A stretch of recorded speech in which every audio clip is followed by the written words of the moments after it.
All right, so today we're diving into one of those internet stories that starts out simple, a couple living this romantic off-grid fantasy, and then it just spirals into this incredibly messy online war, full of accusations and, well, maybe some viewer manipulation. It's the story of two YouTubers, a cabin in the woods, and a breakup so public it left everyone asking one huge question. And yeah, this is the question at the very heart of it all.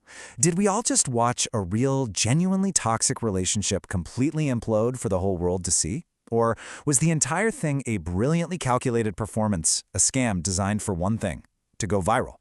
Let's break it down.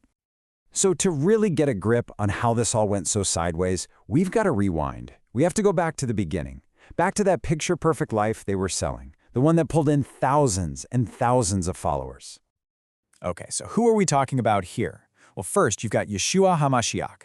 He's the Bushcraft guy, the expert, literally building their life out in the woods from scratch. And then there's his partner, Chaya, who you might know as Sista for Sistas. Her channel was all about documenting their spiritual, off-grid journey.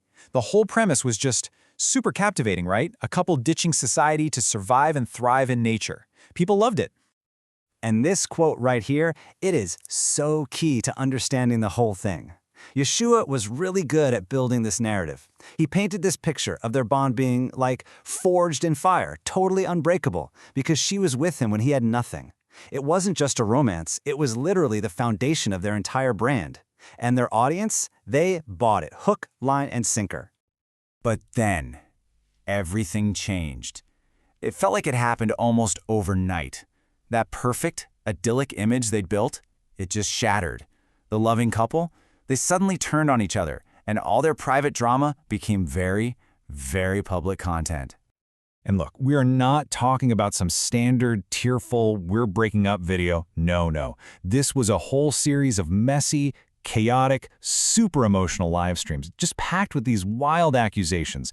And that brings us to the first big theory about what was really going on. Okay, so let's look at hypothesis A, the idea that this was all real. What's the evidence?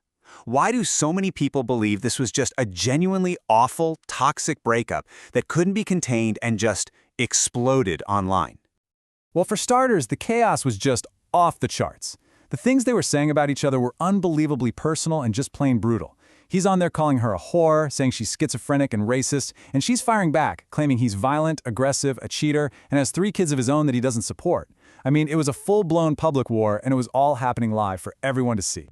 From Chaya's perspective, the story was really dark. She basically said that the loving guy you saw on camera, that was a complete act, a total fabrication.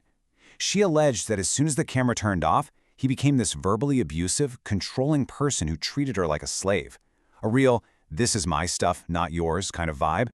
And the change in Yeshua's own language was, well, it was jarring. To go from constantly calling her his beautiful wife to publicly calling her a freaky old whore?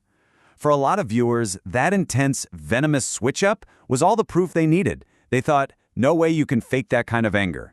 The emotions just felt too raw, too real. Okay, but then there's the other side of the coin. Hypothesis B.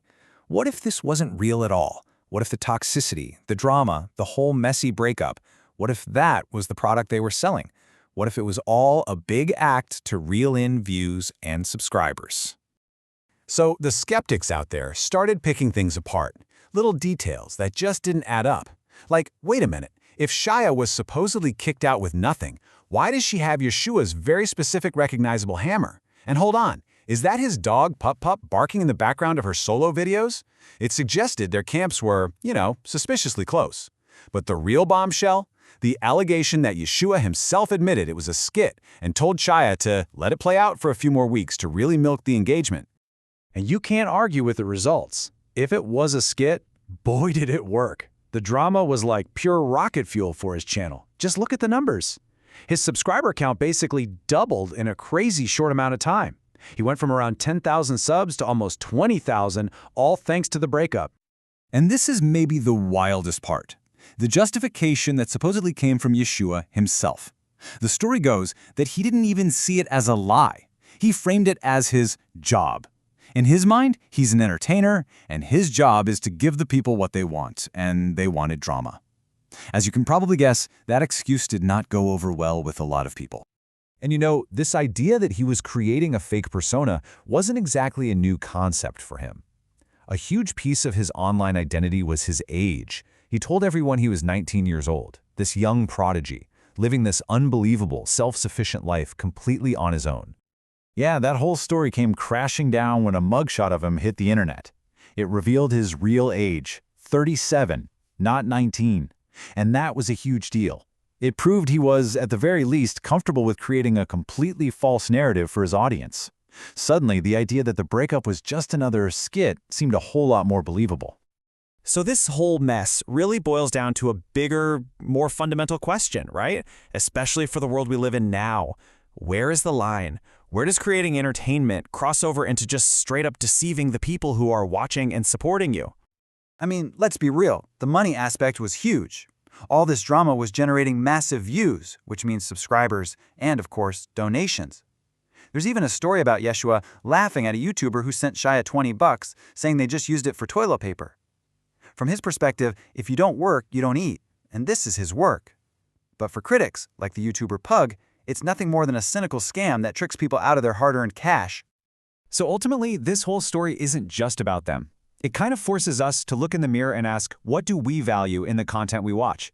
Is all engagement good engagement, even if it's built on a lie?